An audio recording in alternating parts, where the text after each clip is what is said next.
इस वीडियो के अंत तक आपको इस पाठ से संबंधित संपूर्ण जानकारी व प्रश्नों के लिखित उत्तर मिलेंगे।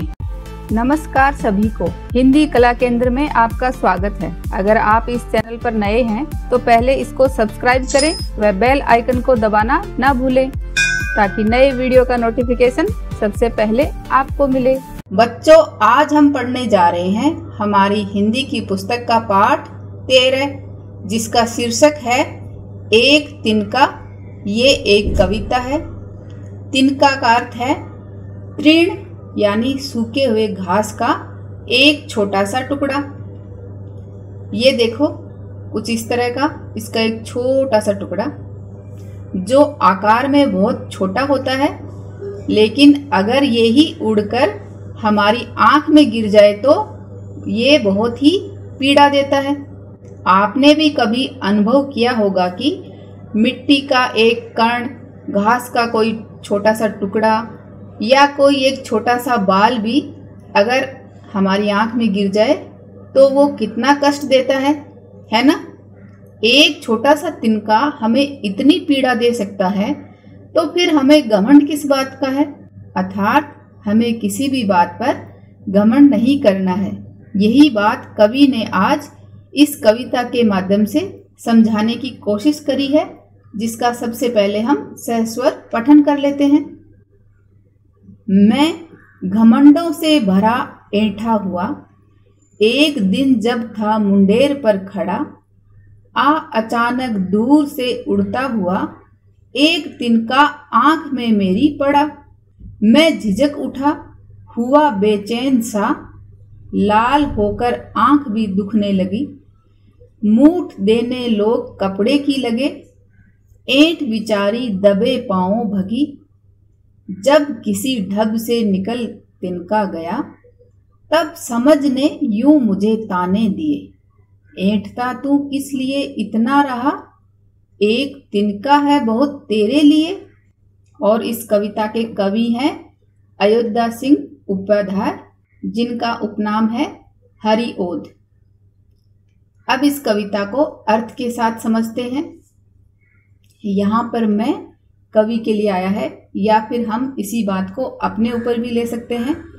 मैं घमंडों से भरा ऐंठा हुआ। ऐंठा हुआ का अर्थ है मरोड़ या अकड़ना। तो कवि कह रहा है कि मैं अपने ही घमंडों से भरा हुआ अकड़ा हुआ था। एक दिन जब था मुंडेर पर खड़ा। मुंडेर क्या होती है? छत के ऊपर दीवार का ऊपरी उठा हुआ भाग, वो क्या कहलाता है? मुंडेर। तो वहां पर लेखक खड़ा था। अचानक दूर से उड़ता हुआ एक तिनका आंख में मेरी पड़ा। तभी अचानक हवा के साथ उड़ता हुआ एक छोटा सा तिनका आकर मेरी आंख में पड़ा। मैं झिझक उठा। झिझक यानी संकोच या हिचक, क्योंकि वो काम अचानक हुआ तो एकदम से समझ नहीं आया। हुआ बेचैन सा। बेचैन का अर्थ है व्याकुल हो गया। क्यों हो गया? जब तिनका आंख में गिर गया। लाल होकर आंख भी दुखने लगी। तो बच्चों, आपने भी महसूस किया होगा कि अगर आपकी आंख में भी कुछ मिट्टी का कण या कोई तिनके का टुकड़ा गिर गया हो तो आंख लाल हो जाती है और उसमें बहुत तेज दर्द भी होता है। तो वैसा ही लेखक के साथ हुआ। मूठ देने लोग कपड़े की लगे। मूठ का अर्थ है कपड़े को गोल करके सांस के द्वारा गर्म हवा देना। ये आंख में अगर कुछ गिर जाए तो कपड़े को थोड़ा सा गोल बनाकर आंख में गिरा हुआ कचरा साफ करने की कोशिश करते हैं। तो वहां आसपास के लोगों ने कपड़े की मूठ बनाकर उस तिनके को बाहर निकालने की कोशिश करी। ऐंठ बेचारी दबे पांवों भगी। दबे पांव भागना ये एक मुहावरा है जिसका अर्थ है चुपके से चले जाना। तो लेखक जिस घमंड से भरकर खड़ा था और जो उसमें ऐंठ थी यानी उसमें जो अकड़न थी, वो बेचारी दबे पांव भागी यानी चुपके से वहां से भाग गई। कहने का अर्थ है कि यहाँ पर लेखक का घमंड टूट गया कि वो एक छोटे से तिनके के सामने इतना असहाय हो गया। जब किसी ढब से निकल तिनका गया। ढब यानी तरीका या ढंग। तो कपड़े की मूठ से या फूंक लगाकर या पानी से साफ करके किसी भी तरीके से जब वो तिनका निकल गया, तब समझ ने यूं मुझे ताने दिए। यहाँ पर समझ का अर्थ है विवेक या बुद्धि। तो ये किसकी समझ है? ये लेखक की ही बुद्धि ने उसको यूं ताने दिए। कहने का अर्थ है कि तब उसकी अंतरात्मा बोली, उसका विवेक या बुद्धि ने उससे पूछा, ऐंठता तू किस लिए इतना रहा? एक तिनका है बहुत तेरे लिए। कि तू इतना किस बात पर ऐंठ रहा था, किस बात का तू घमंड दिखा रहा था कि तेरे लिए तो एक तिनका ही बहुत था, एक तिनके ने ही तेरा जीना आराम कर दिया, तो तू किस बात का घमंड दिखा रहा था? यहाँ पर लेखक के कहने का अर्थ है कि किसी भी चीज या व्यक्ति को छोटा ना समझते हुए और अपने किसी भी गुण या बात को लेकर घमंड नहीं करना है, क्योंकि एक छोटे से तिनके ने हमारा इतना जीना बेहाल कर दिया तो कोई भी कर सकता है, तो फिर घमंड किस बात का? तो इस कविता के माध्यम से कवि ने हमें घमंड ना करने की सलाह दी है। अब इस कविता का भावार्थ देखते हैं। इस कविता के माध्यम से कवि हमें घमंड नहीं करने का संदेश दे रहे हैं। कविता में बताया गया है कि किस तरह एक छोटे से तिनके ने इतने बड़े आदमी को परेशान कर दिया, तो फिर हमारे में अकड़ किस बात की है? अब इस कविता के अभ्यास प्रश्नों को देखते हैं। कविता से नीचे दी गई कविता की पंक्तियों को सामान्य वाक्य में बदलिए। जैसे एक तिनका आंख में मेरी पड़ा, तो इस बात को हम क्या कहेंगे सामान्य वाक्य में? मेरी आंख में एक तिनका पड़ा। मूठ देने लोग कपड़े की लगे, तो ये बात कहेंगे लोग कपड़े की मूठ देने लगे। ऐसे ही एक दिन जब था मुंडेर पर खड़ा, जब एक दिन मुंडेर पर खड़ा था। लाल होकर आंख भी दुखने लगी, आंख भी लाल होकर दुखने लगी। ऐंठ बेचारी दबे पांव भागी, बेचारी ऐंठ दबे पांव भागी। जब किसी ढब से निकल तिनका गया, जब तिनका निकल गया किसी ढब से, या फिर जब किसी ढब से तिनका निकल गया। एक तिनका कविता में किस घटना की चर्चा की गई है जिससे घमंड नहीं करने का संदेश मिलता है? तो इस कविता में कवि की आंख में तिनका गिरने की घटना की चर्चा की गई है, जिससे हमें यह संदेश मिलता है कि कैसे एक छोटे से तिनके ने कवि का घमंड चूर चूर कर दिया। आंख में तिनका पड़ने के बाद घमंडी की क्या दशा हुई? आंख में तिनका पड़ने के बाद घमंडी झिझक उठा और बेचैन हो गया। उसकी आंख लाल हो गई और उसमें दर्द भी होने लगा। घमंडी की आंख से तिनका निकालने के लिए उसके आसपास लोगों ने क्या किया? लोगों ने कपड़े की मूठ बनाकर घमंडी की आंख से तिनका निकालने की कोशिश करी और फिर किसी भी तरीके से वो निकाल भी दिया। एक तिनका कविता में घमंडी को उसकी समझ ने चेतावनी दी। ये हमने कविता में पढ़ा था ना कि समझ का अर्थ क्या है। ये बात आप मुझे कमेंट बॉक्स में लिखकर बताना। ऐंठता तू किस लिए इतना रहा, एक तिनका है बहुत तेरे लिए। तो ये कवि की समझ ने उसे चेतावनी दी। इसी तरह की चेतावनी कबीर ने भी दी है। तिनका कभू न निंदिए पांव तले जो होय, कभू उड़ी आँखिन परे पीर घनेरी होय। तो इस बात का अर्थ तो आपको पता ही है कि कवि की समझ ने कवि को चेतावनी दी कि तू किस लिए इतना अकड़ रहा है, क्यों तू इतना घमंड दिखा रहा है जब तेरे लिए एक तिनका ही बहुत है। और इन लाइनों का अर्थ है कि यहाँ पर कबीर जी हमें चेतावनी देना चाह रहे हैं कि तिनका कभू न नींदिए, कि अपने पैरों के नीचे पड़ा रहने वाला एक छोटा सा तिनका, उसकी भी कभी निंदा मत करिए। कभू उड़ी आँखिन परे, क्योंकि उसका कोई भरोसा नहीं है कि कब वो उड़कर हमारी आँख में गिर जाए। पीर घनेरी हो, जब वो हमारी आँख में गिर जाएगा तो पीर का अर्थ पीड़ा, घनेरी बहुत ज़्यादा हो जाएगी। फिर इन दोनों में क्या समानता है? तो इन दोनों में समानता है कि दोनों में ही किसी भी वस्तु या व्यक्ति को छोटा या तुच्छ ना समझने की सलाह दी गई है। और इन दोनों में अंतर क्या है? अंतर है, पहली कविता में दूसरे को छोटा ना समझते हुए घमंड ना करने की बात कही गई है, वहीं दूसरी कविता में किसी को कम नहीं आंकना है तथा उसकी निंदा नहीं करने की सलाह दी है। अनुमान और कल्पना।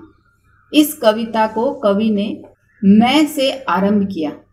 मैं घमंडों से भरा ऐंठा हुआ। कविता का ये मैं कविता पढ़ने वाले व्यक्ति से भी जुड़ सकता है और तब अनुभव ये होगा कि कविता पढ़ने वाला व्यक्ति अपनी बात बता रहा है। यदि कविता में मैं की जगह वह या कोई नाम लिख दिया जाए तब कविता के वाक्यों में बदलाव आ जाएगा।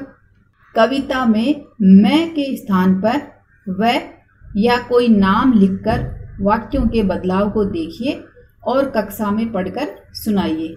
तो एक बार फिर से कविता को देखते हैं। कविता में जहाँ मैं है वहाँ पर हम क्या लिखेंगे? वह। तो इसे किस तरह पढ़ेंगे?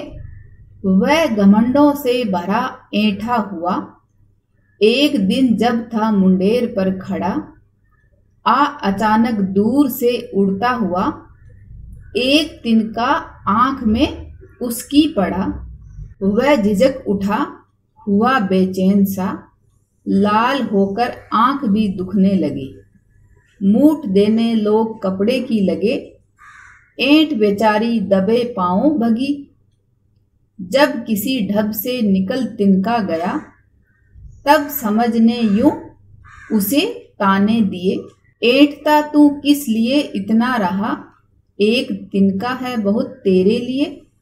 तो इस तरह वह लिखकर करेंगे तो यहाँ पर ये बदलाव आएगा।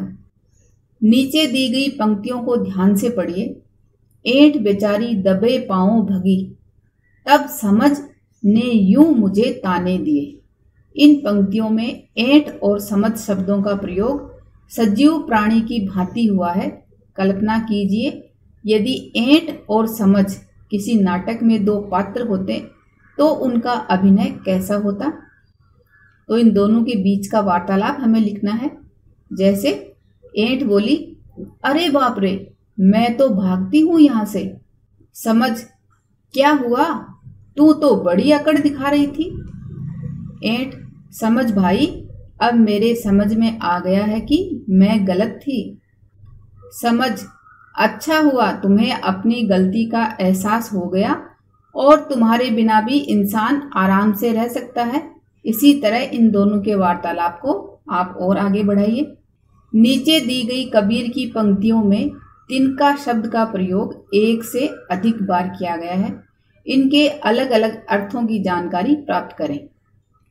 उठा बबूला प्रेम का, तिनका उड़ा आकाश, तिनका तिनका हो गया, तिनका तिनके पास।